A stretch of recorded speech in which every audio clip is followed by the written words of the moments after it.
guys, welcome back to our video, and today we are reacting to game theory Ash's Age finally solved Pokemon by the game theorists. So I'm really excited for this reaction because MadPat is so crazy reacting to the game theory about the Ash's Age Pokemon by the game theorists is the most popular video on my channel, and that is the part 1 of what we are reacting to right now. Look at this! 102 views! YouTube hasn't updated yet, so that's why it's still number 3rd on the most popular list. But it has 102 views. That means it's the most popular... No. It's the most popular video on my channel, and it's the first video to reach 100 views. Alright guys, yeah, it's the first video to reach 100 views. That's crazy. And how many views do I have, do you ask? Yeah, 1,649 views. My channel is dead, so yeah. Look at the description. It's very descriptive. The description is very descriptive, I should say. I should say. But here we go. Let's get back into the video. That rhymes. Here we go. Let's get back into the video. And cut. So, in 3, 2, 1, let's react. Pokemon theory. No one wants to do the research. No one really needs to know. No one cares about the cancer enough to watch the show. Enough to watch the show. Mr. Goodman, wait. I didn't see research. That. No one really needs to know. No one cares about the cancer enough to watch. Mr. Goodman, wait. Shouldn't this be on film theory? It's Mr. Goodman. Mr. Goodman actually commented on a game theory video. He's from SML. How did he comment in a game theory video if he's on SML? I don't know. Mr. Goodman owns Walmart, so he probably has a beast computer. He probably has like 150 terabytes of RAM. The show. Each time I try, gonna get even more frustrated. Pretty good. Each night I cry. Why is this theory so complicated? Music video is probably. It's a YouTube world. It's Charmix. It's Charmix. Charmix is a game theory. Let's cry. Why is this theory so complicated? It's a pretty good YouTube video. It's a pretty good music video or something. As he's 50 years old, it's Charmix. Charmix is in a game theory video. I actually watched a video of Charmix going on a film theory video. He's on a roll with game theory and film theory. He's on a roll with MadPat. World we live in. Did you actually have to watch every videos we watch for free? I've been working on this vid for far too long, and I'm going stir crazy for this Pokemon theory. MadPat is going crazy again by the film theorists. Yeah. Pokemon theory! Pokemon theory! My favorite Pokemon is Miss Phanpy.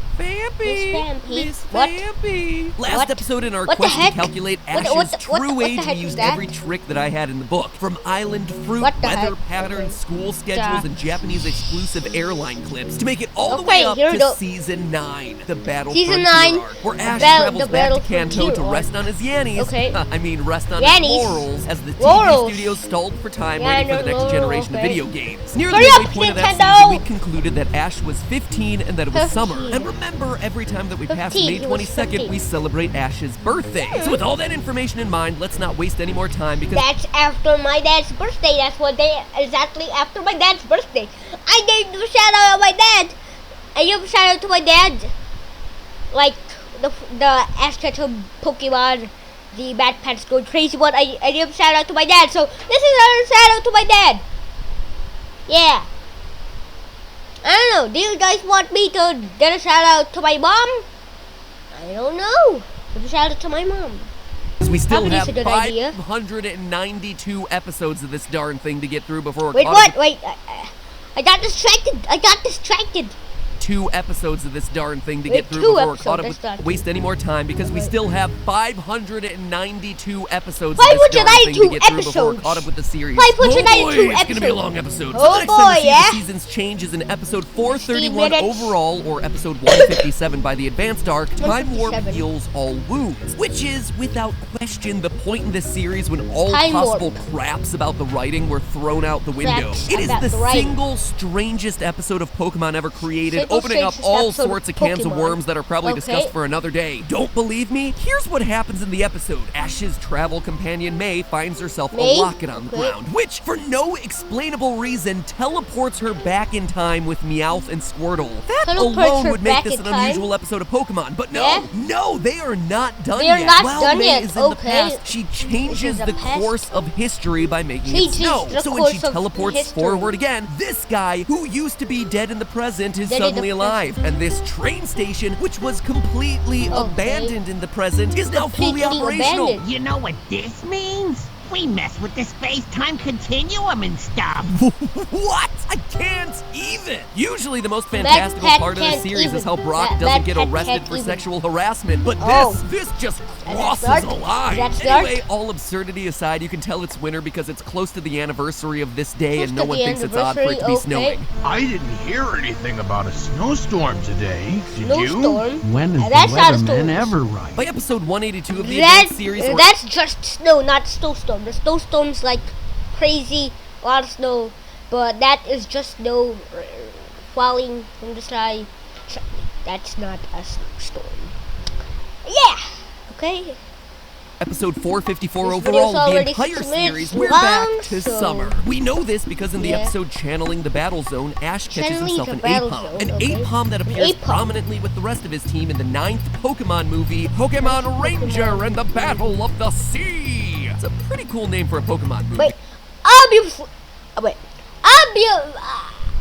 Obviously, not correct, but MatPat is too busy with his newborn baby boy to do a re-record. Yeah, MatPat actually has a baby now. MatPat actually, Stephanie got pregnant, and then Stephanie, goes to the hospital, and, yeah. And that's what happens when people are born. And then their baby boy comes out. Yeah. Their baby boy comes out, and MatPat is getting too much time with his newborn baby. Not too much, but he has a lot of time with his newborn baby because he needs to rest because he has his newborn baby, and he can probably rest because it's the Pokemon. He spent too much time on this theory and not with his baby boy. I mean, yeah. On Ranger, hi-ho, Silver! It appears that nature's protecting arms have gotten quite a bit warmer than our heroes would like. And because it's summer in the movie, we know that Ash has once again passed his birthday, making him now 16. From there, we're practically done with the battle for Hero. The season ends in winter with its final episode, Home is Where the Start Is. Even though there isn't snow on the ground, we can tell it's winter based on this shot. A clock showing the time to be 5:05 p.m. just before dusk. Looking at Japanese solar calendars to track sunrise and sunset times across the year, we know that this is either happening in October or February. So long story short, it's about winter as the advanced series finally comes to an end and we prepare to head off to a new region. And you know what that means. A brand new arc means a brand new girl for Ash to have totally platonic relationships with. Episode 1 of Diamond and Pearl introduces us to Dawn, who, just like May before her, is a 10-year-old girl ready to start her Pokemon adventure. And this young lady, Dawn, is one of those people, as her 10th birthday has come and gone, and her Pokemon now waits in the wings. As we established last episode, Pokemon Journeys start on April 1st to parallel the Japanese school year. So this means that yet again, we're near Ash's birthday, his 17th birthday. And on that note, can I please make a public service announcement? Dear Tumblr shippers, please remember these ages. Ash is 17, Dawn is 10. If that totally squicks you out, chances are you may be dealing with a problematic fave. Please adjust your fan art accordingly. Other related side note here, the rule of thumb, which was the first thing that I learned about in college. Someone just just came up and told me this. It was very strange. Anyway, if you're ever asking yourself, is it creepy that I'm dating this younger person? You divide your age by 2 and then you add 7. That gives you the minimum age of the person you could be dating without it getting too icky. So Ash, yeah, you're squicking me out, man. And we haven't even gotten to the awkward part of you turning 18 yet. That's where it gets real weird. Figuring out the timeline through the 4 Diamond and Pearl seasons is actually pretty darn simple. We just talked about how we're starting in spring, and by episode 88, Amping It Up, we're into summer. We're directly told that this is summer school by the narrator. It's time for Pokemon Summer Academy. And we can double check using the Japanese title for the episode, Pokemon Summer School Course. The summer school adventures carry on for a few episodes before Ash and the gang head to Snow Point City. And it's here that we get a pretty decent jump in time. Although we were just in summer, only 30 episodes later, we're back into winter. And you can tell this based on episode 116, The Drifting Snow Run, where everyone's caught in a snowstorm. Sure, the town is called Snow Point, but here's the thing. Sinnoh is based on the real-world Hokkaido, the northernmost of Japan's main islands. And when I say based on, I mean directly ripped off from. Snow Point in-game directly relates to the city of Wakainai IRL. But here's the thing. Even though Wakainai is so far north, it only dips below freezing temperatures between December and March, meaning that the snowstorm that we see Ash and the crew caught in could only be happening during the winter. By episode 126, we're back in school, meaning that we're in the 3rd trimester of the Japanese school year. But praise Arceus because it's not too long before we're back in summer. How do we know this? Well, we've done this enough times in these 2 episodes for you to know the drill at this point. Ash catches himself a Pokemon, in this case Monferno in episode 132, which appears in some other Pokemon-related thing outside of the main timeline. This time, though, I'm not talking about an obscure short made for Japanese exclusive airlines. I'm talking about a movie that raked in more than $50 million in the Japanese box office. Arceus and the Jewel of Life, or as Wikipedia literally translates it, Pocket Monsters Diamond and Pearl the movie. Arceus to conquering space-time, the best Pokemon in all of Pokemon games. Something tells me the people at Wikipedia may have missed fact-checking that one. Although the setting for the movie, Machina Town, is inspired by Greece, specifically the city of Meteora, which is one of the craziest places I've been to, actually. They just have these monasteries on top of pillars of rock that just hang out in the middle of nowhere. It's wild. Meteora? In Greece, they have a town, I think it's a town called Meteora. Did the first meteor go in Meteora? Because how are they gonna name it Meteora without any meteor landing on the place? I mean, there needs to be at least 1 meteor landed on that landed on Meteora so they could call it Meteora. Because if you just call it Meteora for no reason, I mean, is still set in Sinnoh, and that's how we get our date. Watermelons. They sure are. Watermelons. They sure are watermelons, This is our lucky day. Hold on. Those watermelons are ours. They were cooling down, but the stream caught them. You see, Hokkaido in real life is indeed known for producing watermelons, including its $200 specialty black watermelons. $200 black watermelons? Through August, thereby making Wait, what the heck? Japan has the strangest things. They have $200 black water. I can't say. Wait, they have $200 watermelons. Japan has the weirdest things because they have $200 watermelons.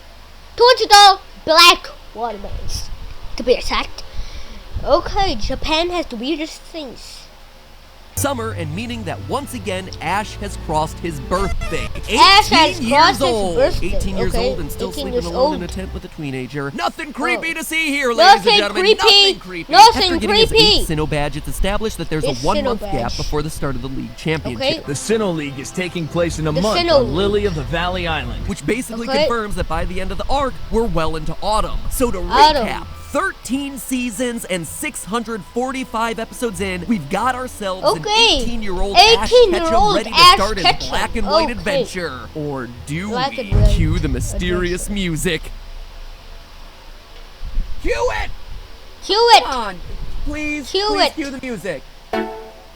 You've ruined the dramatic mystery, guys. You see, things start getting a bit sticky here, because it was around this point in the series when the Pokemon Company attempted a shift that many fans consider to be a soft reboot of the series. The idea was to keep Ash as the main character of the series, but then treat him as an adventurer who was starting off for his very first time. Wherever you may find yourself, chances are Pokemon will be there too.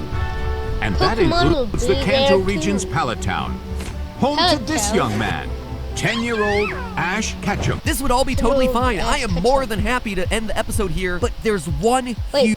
He said 10-year-old Ash Ketchum, but he's 18. That's gonna mess up the timeline real bad.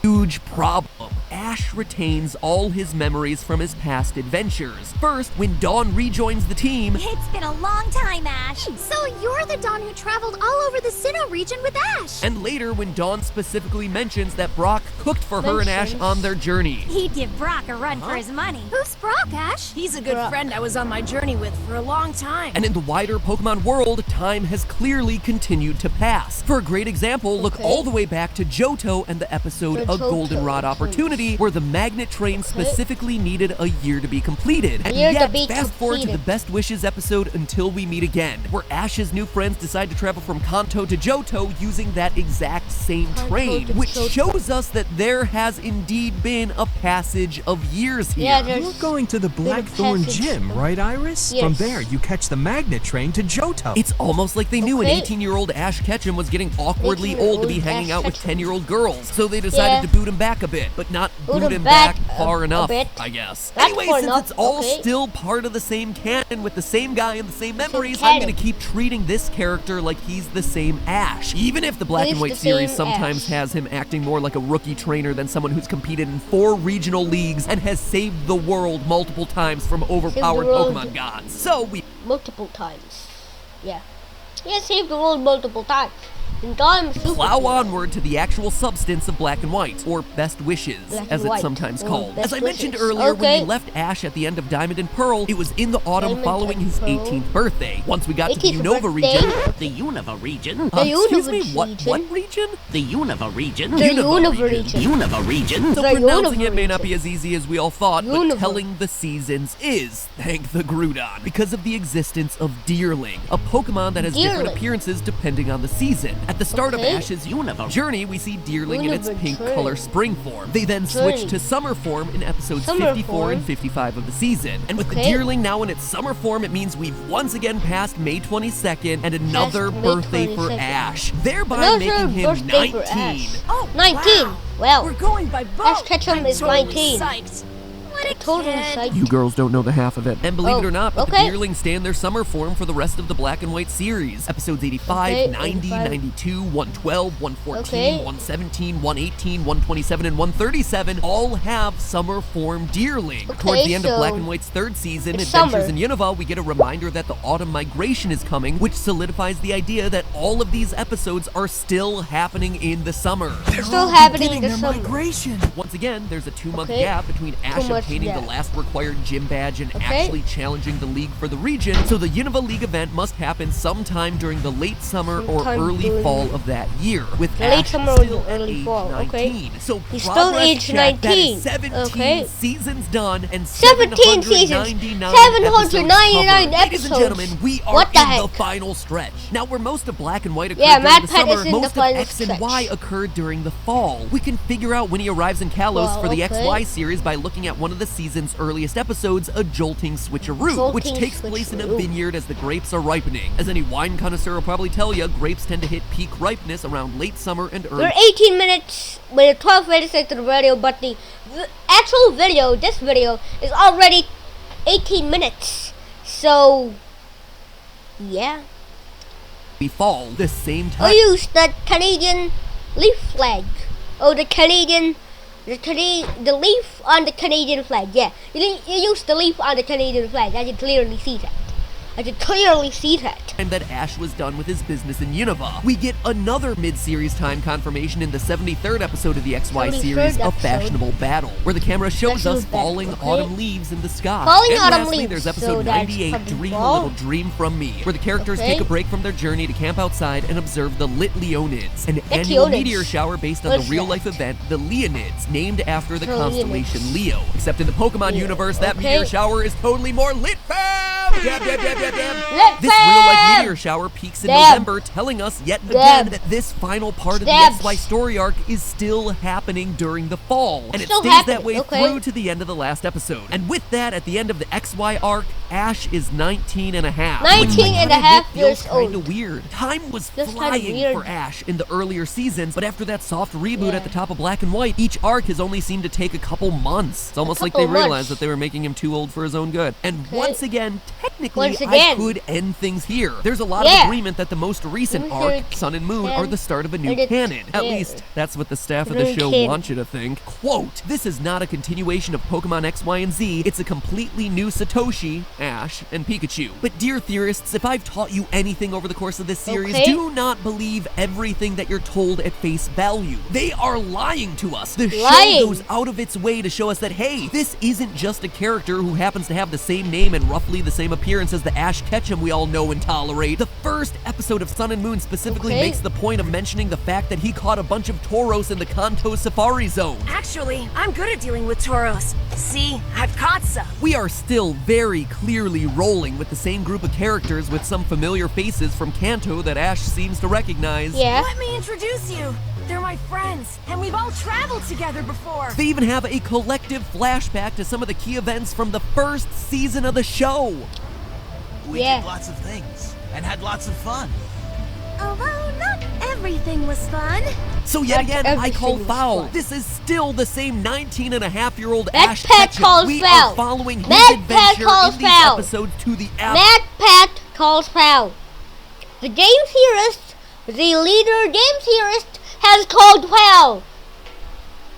Absolute bitter end. So the question is, when does Sun and Moon start? Well, it's harder to track the seasons in the Alola region because it's based on Hawaii, which is tropical all year round. Likewise, there are some episodes that take place with visible snow, but that's because they take place on a mountain where it snows year round due to climate and elevation, not due to seasons. Luckily, though, we get a reference point during the first episode of the Sun and Moon arc. There are vendors selling seasonal produce, which we're told is all fresh. The berries at this market are always fresh and delicious. Sounds great. In that episode, we see lychees being sold, which peak in the summer months between May and September, which means that this season does start during the summer months. In other words, Ash would have turned 20 years old, which makes it kind of awkward that he's still acting like a hyperactive kid who runs off whenever he sees an interesting-looking Pokemon. Hey, don't let the world kill your enthusiasm, Ash Ketchum. No need to be embarrassed about being excited, friend. No need to be embarrassed. And that's where things sit for now. Everything in Alola up to this point has seemed to be happening in the summer months. As for how old Ash is by the end of Sun and Moon, well, that information will have to wait since the current... And he can get a driver's license. He can get a driver's license. He can drive now, but we haven't seen Ash Ketchum drive. Never. Doesn't like to drive, he just wants to walk. But he can't get a driver's license because he's like 20 years old. Yeah. Season is still airing, but based on the creators slowing down time for Ash in these more recent seasons, I'm gonna say that Alola ends at the end of summer or late fall, which means he'll still be 20 probably by the end of Sun and Moon. So there you have it. After researching this topic for literal days out of my life, I think I have the most definitive answer that we will ever get. Ash is 19 years and 6 months old at the end of the events of the XY series and turns 20 shortly before the events of Sun and Moon. You haven't changed one bit. 20. I haven't changed, have I? Sorry, Ash. I think you've changed a lot. He has changed a lot. Hey, what? He has been poking. He has been catching. He has been... I don't know. I was trying to say that he has been a Pokemon trainer and he has been catching Pokemon since he was 10 years old. That means half of his life is he being a Pokemon trainer. Half of his life is he being a Pokemon trainer. He has been a Pokemon trainer half of his life. He has been catching Pokemon half of his life. And he probably has Pikachu for like 8 years. Probably. I don't know if he catched Pikachu in the first day. He probably didn't catch Pikachu in the first day. But yeah. He has been a Pokemon trainer for half of his life. That's crazy. He's dedicated his life to being a Pokemon trainer because half of his life is him being a Pokemon trainer. So that's cool. Yeah. This More aged than a lot. you realize. Just watch out for that midlife crisis. It's Watch out for that midlife crisis. But hey, that's just a theory. Game theory. Probably took years off my own life. Okay, yeah. Hey, if you're in the mood for I'm back and I'm here. What are you doing? You have the microphone. What are you doing? What are you doing? This is my dad. This is my dad. This is the voice of my dad. You probably already looked at. Probably heard him or seen him in my videos. Yeah, he has only been on one of my videos, and yeah. So peace to everyone that has peace. I don't know. Cut. I don't know what outro I should do. Stay. Peace.